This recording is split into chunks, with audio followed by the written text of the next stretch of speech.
Merci, Madame la directrice générale, de nous accueillir de nouveau et de nous donner l'occasion de parler de questions aussi importantes que celles relatives à la pisciculture. Dans un pays comme le nôtre où le poisson est l'aliment de base, compte tenu également de la raréfaction de la ressource, ça va sans dire que votre département a une importance stratégique, ce qui rend compte des attentes placées en vous. La première question, c'est d'abord de nous parler un peu de votre agence, de la vision derrière l'agence de l'aquaculture et des objectifs à court, moyen et long terme. Merci beaucoup. Donc, je voudrais dire d'abord merci à l'équipe de l'APS qui a bien voulu faire de moi l'invité de la rédaction ici au pôle aquacole de Sédhiou, localisé exactement dans la commune de Djendé, au village de Bakoum. Je voudrais d'abord, avant d'en venir à la question, de développer deux notions que vous avez tantôt évoquées. Il s'agit de la place du poisson dans la nourriture des Sénégalais, mais aussi de la raréfaction des poissons. Effectivement, le Sénégalais puise 70% de ses protéines à partir des produits halieutiques.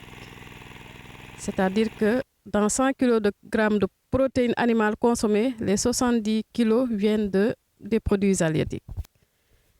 Et le Sénégalais, à la base, est un grand consommateur de poissons avec une moyenne de 29 kg par an supérieure à la moyenne mondiale. Donc vous comprendrez qu'il est nécessaire et indispensable de travailler sur une fourniture constante de poissons aux Sénégalais. L'autre chose, c'est la raréfaction de la ressource. Effectivement, le constat est que depuis plusieurs décennies, la ressource halieutique naturelle se raréfie. C'est-à-dire que les productions halieutiques naturelles n'augmentent plus. Peut-être parfois même on parle de tendance baissière, alors que la population mondiale augmente. Dans le cas du Sénégal, nous avons un taux de croissance de 2,7% par an. Donc, s'il faut continuer à fournir des protéines halieutiques à ces populations avec un taux de croissance de 2,5% par an, et que la pêche a un taux de croissance, on peut dire, de 0%, parce qu'on peut dire, si on est constant, elle n'augmente pas, il fallait une alternative, c'était de développer la pisciculture, qui aujourd'hui, on sait qu'à l'échelle mondiale, l'aquaculture fournit 52% des produits halieutiques consommés à travers le monde. Et dans les années à venir, 2030, très prochainement, d'après les perspectives de la FAO, de la Banque mondiale, l'aquaculture fournira déjà 60% ou 62% des produits halieutiques consommés. Et tenant compte de cette donne, le Sénégal a décidé de développer aussi la pisciculture comme alternative. L'aquaculture en général, la pisciculture avec le poisson, mais avec toutes les autres espèces, il y a l'élevage des coquillages, les huîtres, il y a l'élevage des crevettes, entre autres. Et ce qui a fait que depuis quelques années, il y a eu la création de l'Agence nationale de l'aquaculture, qui a pour mission donc de faire la promotion de l'aquaculture, encadrer les porteurs de projets, accompagner, former. Et pour assurer cela, l'ANA s'est déconcentrée à l'échelle nationale avec l'ouverture d'antennes. Nous avons actuellement 4 antennes. L'antenne nord qui couvre les régions de Louga, Saint-Louis et Matam, mais prolongée par un bureau à Matam. Nous avons là-bas 3 stations de production d'alevins. Nous avons l'antenne sud qui couvre les régions de Ziguinchor, Sédhiou et Kolda, avec 3 stations de production d'alevins et un bureau à Ziguinchor, à Sédhiou et à Kolda. Nous avons l'antenne est qui est basée à Tambacounda, qui couvre aussi la région de Kolda, et enfin l'antenne centre qui couvre les régions de Dakar, Diourbel, Kaffrine et Fatick. À partir de cette déconcentration, on arrive à accompagner les porteurs de projets et de façon pour un encadrement plus rapproché des acteurs. Ensuite, en dehors de cette déconcentration, depuis l'avènement du plan Sénégal émergent, son Excellence le président Macky Sall, qui a compris l'avenir, a fait de l'aquaculture un secteur phare du plan Sénégal émergent. Je rappelle que dans le PSE, il y a un package de plus de 600 projets, mais il y a 27 qui sont qualifiés de projets phares, dont le projet phare de développement accéléré de l'aquaculture, avec un objectif de production de 50 tonnes sur 20 ans. Et ce projet-là, bien sûr, va être une contribution de tous les projets et programmes en cours d'exécution dont ce pôle aquacole ici à Djendé. Et ce pôle, je dois rappeler qu'il est issu, sa mise en œuvre découle d'une orientation ou d'une décision du Conseil des ministres délocalisés de 2015, pris par son Excellence le Président Macky Sall, tenant compte du potentiel de la région. Comme vous le voyez, on est au bord du fleuve, et du besoin de créer des emplois pour les jeunes, pour les femmes, mais également on sait que le poisson se raréfie dans le fleuve. Son Excellence, Monsieur le Président de la République, avait pris une décision selon laquelle Sédhiou devrait être un pôle aquacole national. Et donc ce pôle-là entre dans le cadre de la mise en œuvre de cette décision du Conseil des ministres délocalisés de Sédhiou. Et je dois dire que globalement, aujourd'hui, quand nous totalisons les investissements, sans tenir compte du fonctionnement, il y a actuellement un investissement global de 1,5 milliard dans la région, dans ce pôle. Donc, globalement, voici la situation de l'aquaculture à Sédhiou. Merci Madame la Directrice Générale. Justement là où vous avez terminé tout à l'heure avec un investissement de 1,5 milliard ici au pôle aquacole de Sédhiou, compte tenu du potentiel de la région, peut-on avoir aujourd'hui le point en termes d'estimation chiffrée ici à Sédhiou, le pôle aquacole qui est annoncé depuis 2015? Voilà, donc l'orientation globale consistait au développement de l'aquaculture dans toute la région. Donc, dans tous les départements de la région, donc, nous avons pu développer des activités. Donc, aujourd'hui, au total, nous sommes à 30 fermes par rapport à 14 en 2014. Et en termes de production, nous sommes passés à 18 tonnes à 120 tonnes. Le nombre d'acteurs formés également est passé de 46 à 364 actuellement en 2022. Donc, pour vous donner en tout cas un exemple sur les progrès qu'on est en train de faire dans la région de Sédhiou en termes de développement de l'aquaculture. Alors, le projet pôle aquacole a été lancé en 2013, vous l'avez rappelé, un certain 25 février, 10 ans donc, jour pour jour. Aujourd'hui, il y a eu des péripéties. S'il y avait quelque chose à améliorer aujourd'hui, quel serait?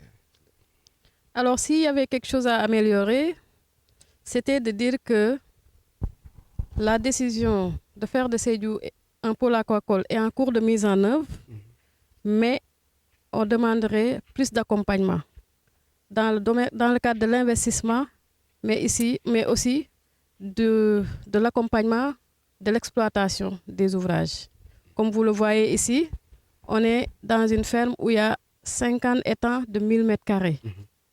1000 m², donc ça demande énormément de moyens de fonctionnement.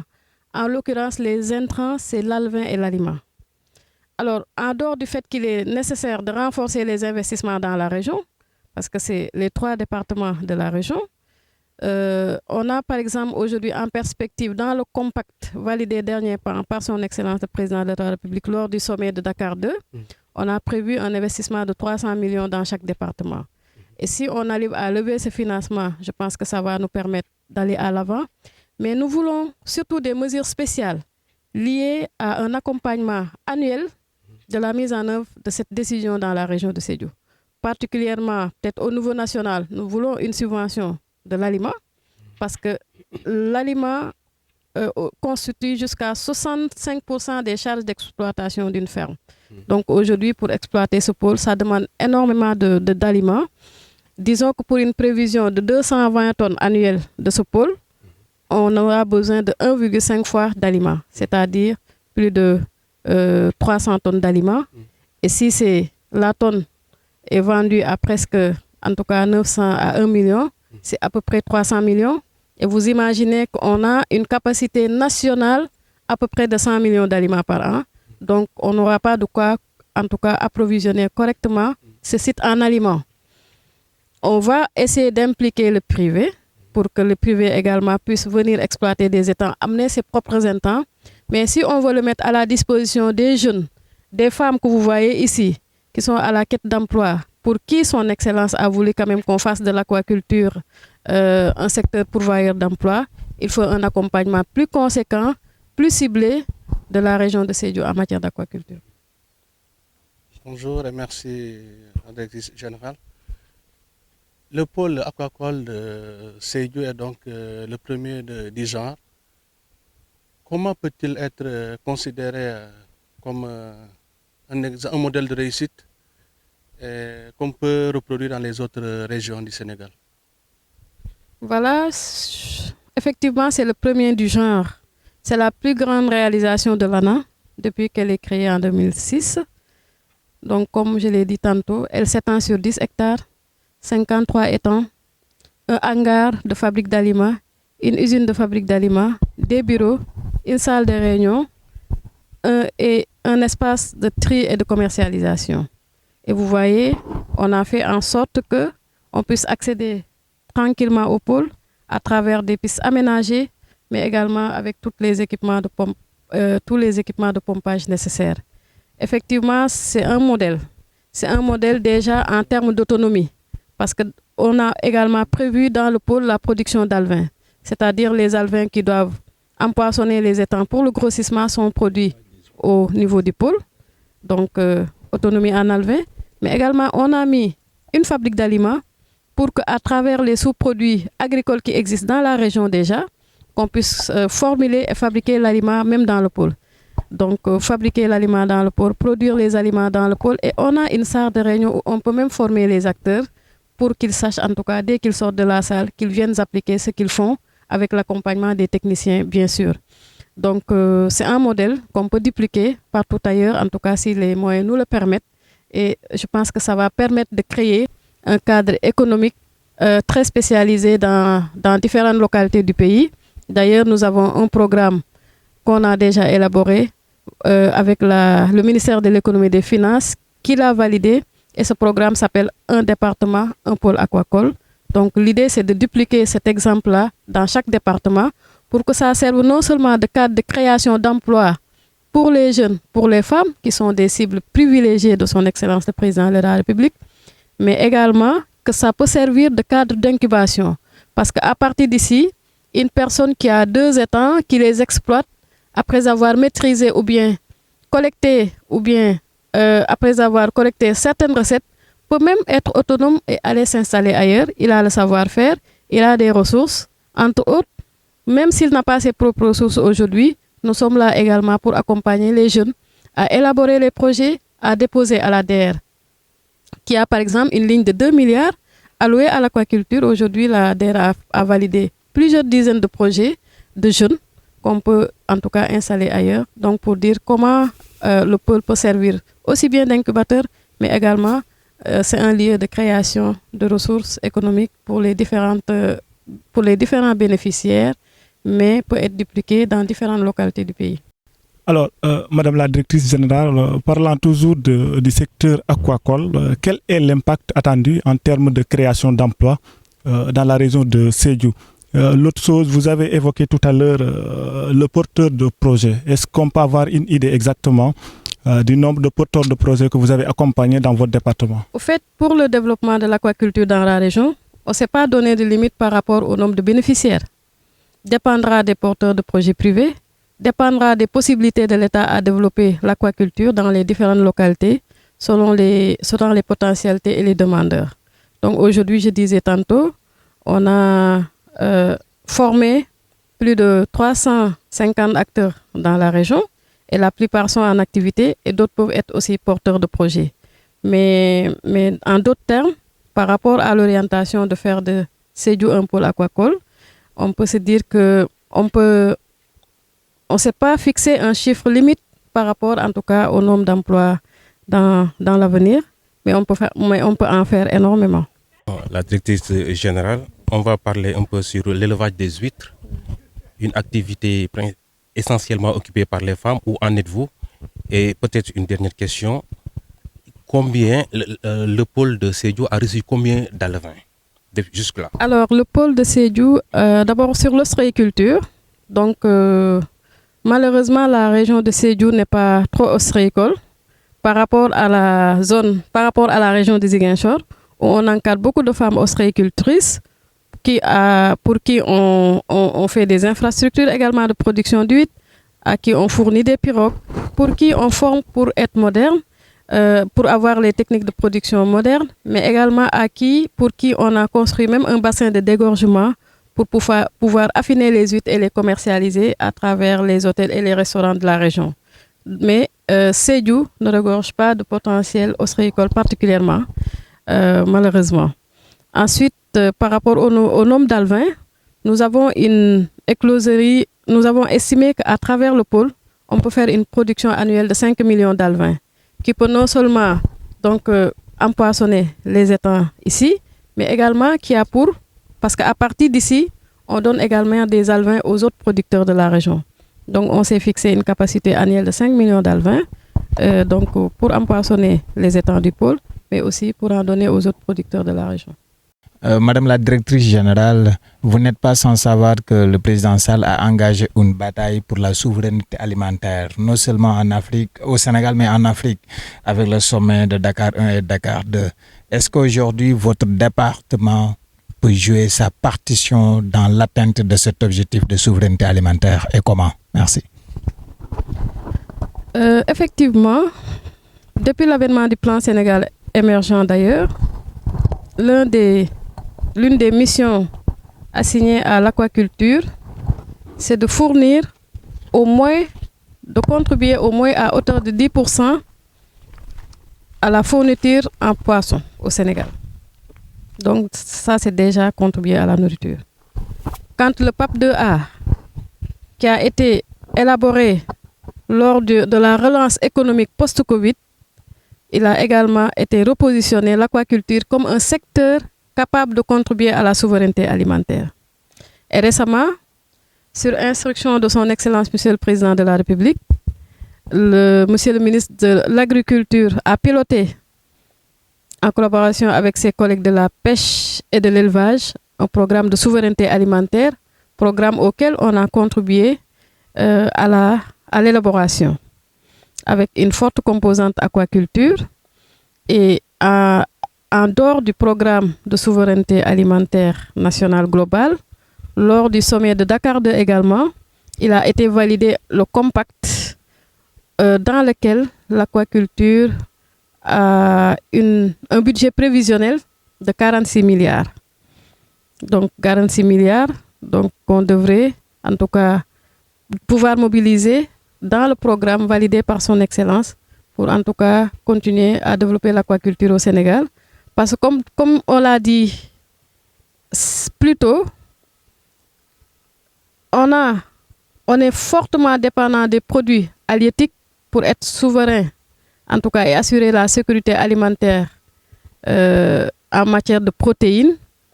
Étant donné que cette production halieutique naturelle n'augmente pas, il faut trouver une alternative qui puisse nous permettre d'augmenter la disponibilité en poisson. Et l'alternative, je peux dire aujourd'hui, c'est la pisciculture, c'est l'aquaculture. Raison pour laquelle l'aquaculture, particulièrement dans le compact, pour le secteur de la pêche d'ailleurs, il n'y avait que le programme d'aquaculture qui est validé. Donc d'où en tout cas la forte compréhension des autorités sur l'indispensable nécessité de développer l'aquaculture pour en tout cas continuer à assurer la souveraineté alimentaire en matière de produits halieutiques. De plus en plus, il y a des Sénégalais qui sortent des diplômés et spécialisés dans la pisciculture. Comment ils sont encadrés, parce que c'est un peu ça aussi votre rôle, comment ils sont encadrés pour s'insérer et de façon générale, quel est l'impact de ce qui est attendu des investisseurs privés dans le développement de l'aquaculture de façon générale. Voilà, je pense que dans la politique de création d'emplois, entre autres de son Excellence le Président Macky Sall, les jeunes diplômés y occupent une place très importante. Raison pour laquelle, pour le secteur de l'aquaculture, d'ailleurs avant d'être DG de l'Agence nationale de l'aquaculture, j'étais la directrice du Centre national de formation des techniciens des pêches et de l'aquaculture. Et en l'étant, je me suis dit que tous ces jeunes-là qui sortent de l'école des pêches ne pouvaient pas être des fonctionnaires de l'État. Il faut attendre un recrutement, peut-être depuis des années. Et ce que j'avais fait, déjà, lors de la cérémonie de sortie de promotion, le thème qu'on avait développé portait sur l'entrepreneuriat aquacole comme secteur pourvoyeur des jeunes diplômés. Et j'avais dit aux jeunes, organisez-vous en GIE. Donc, on avait déjà 4 GIE de jeunes diplômés du CNFTPA pour qui on avait même cherché des récépissés des GIE et des NINEA et qu'on avait accompagné pour élaborer des projets. Quelque temps après, je suis devenue la DG de l'Agence nationale de l'aquaculture et ces projets-là, on les a accompagnés à faire des business plans qu'on a déposés à l'ADR. Et certains, la plupart, ont eu un financement pour s'installer. Aujourd'hui, plusieurs dizaines de projets de groupements de jeunes diplômés ont reçu un financement ou une notification de financement de l'ADR. Je pense qu'on était à plus de 38 la dernière fois, si je ne me trompe pas des chiffres. Mais dire aussi dans ce pôle, j'ai pris 2 groupements de jeunes diplômés et qui exploitent des étangs depuis 2 ou 3 ans. Ils sont entrepreneurs aquacoles. J'ai un autre groupement également, il y a un autre groupement également qu'on a installé à Ziguinchor qui exploite des cages en pisciculture. Donc pour dire également, les jeunes diplômés des écoles de pêche, des autres instituts en matière d'aquaculture occupent une place importante, en tout cas dans la création d'emplois. On les accompagne non seulement pour faire leur business plan, bien qu'ils ont à la base, en tout cas, une connaissance, mais comme on est plus dans le métier, on les aide à faire un business plan. Mais également, je fais une lettre de recommandation et une transmission de leur business plan à l'ADR, avec qui donc on travaille. Donc après évaluation, ils nous disent donc les financements en tout cas accordés. Et à partir de là également, s'ils ont besoin d'un autre accompagnement dans la réalisation des ouvrages, dans également l'accompagnement technique, entre autres, on est également là pour les accompagner. Merci Madame la directrice de nous avoir reçus et certainement qu'on reviendra dans l'année prochaine pour voir comment tout ça s'est développé. On l'espère en tout cas. Merci. Voilà, c'est moi qui vous remercie en tout cas d'être présent aujourd'hui à ce pôle et vous remercier en tout cas pour l'invitation et le travail très professionnel que l'APS est en train de faire donc à travers le pays. Merci beaucoup.